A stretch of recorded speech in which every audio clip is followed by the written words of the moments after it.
Reconnective healing does some phenomenal things, but it is always advised that you continue with your medical treatment to be evaluated by your doctor. So if I understand this correctly, and I'm still getting my arms around it, what you're practicing is a form of energy medicine. I understand there are many different disciplines. These have been around for centuries. Reiki, many of you have heard of, therapeutic touch. It's been researched in laboratories. I actually have used this in my patients in the hospital. And I do think that it has a role for folks who have pains and stresses. I don't know about the more significant ailments. So what kinds of health issues have you had success with? I have seen things that I considered up until now to be impossible. This is part of how I discovered what this was. I've seen someone who had a hole in their foot the size of a pencil eraser for 9 years, gone overnight. I've seen children with cerebral palsy and epilepsy able to walk, run, play, speak normally, not have seizures any longer, not need their medications. Patients have come in showing laboratory results where cancer tumors have vanished. People regaining the use of arms and legs, vision and hearing. Now, just as with medicine, nothing is 100%. It doesn't mean that 100% of the people will receive 100% the same response.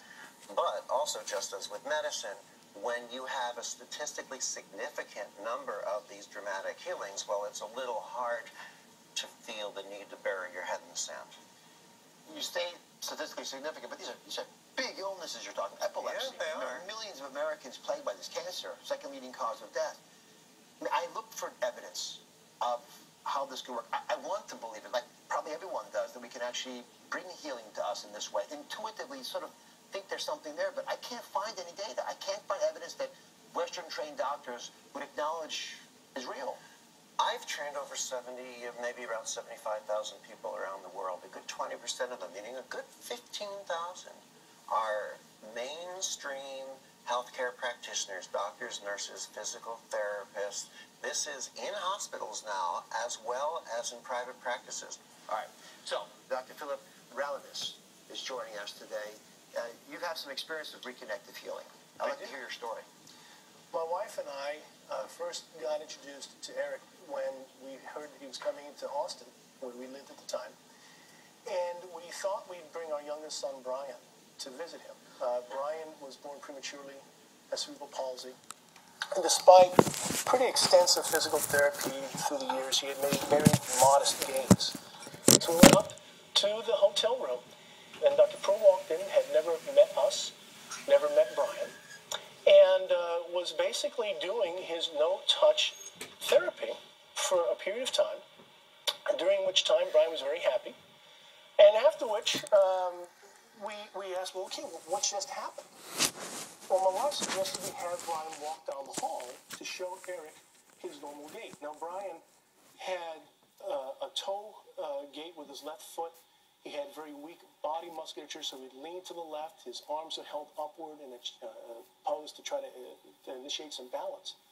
And as we had Brian walk down the hall, my wife was almost upset and yelling. I said, wait a minute, Brian, show Dr. Pearl how you walk. And it dawned on us that he was walking almost normally. And this is, again, something we couldn't explain, but it was there. It was, without any doubt, exhibited in a physical form that we could not deny. And is he walking okay now? He's got some limp still, but he's gone through growth spurts. He's much better than he was before.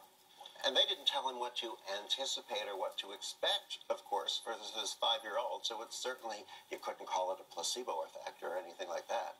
Dr. Peterson, a well-respected internist, you actually do believe in the mind-body connection, but not in reconnective healing. Why is that? Well, I do think this is a tough one to swallow. I am open to the idea of alternative medicine. I recommend things like massage therapy and acupuncture to my patients regularly.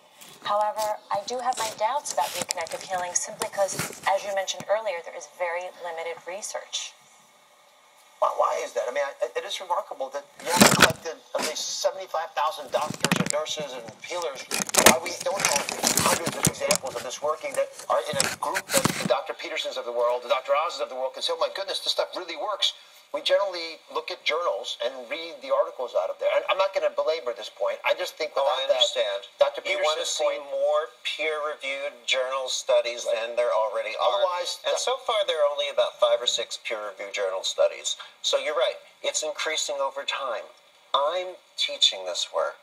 I can't get out there and head study and research too, but hopefully people will develop the interest to want to do more research on it. Well, when we come back, I'm going to ask you, if you don't mind, to look at someone. We're going to put Eric to the test. We're going to ask him to evaluate someone from our audience who has never met you before, Sure. you don't know about, who says she's been suffering in pain for years. Stay with us.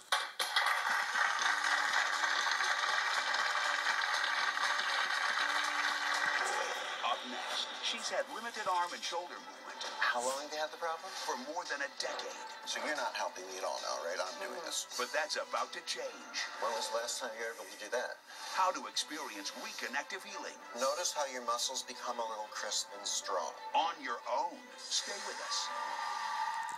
Closed caption sponsorship.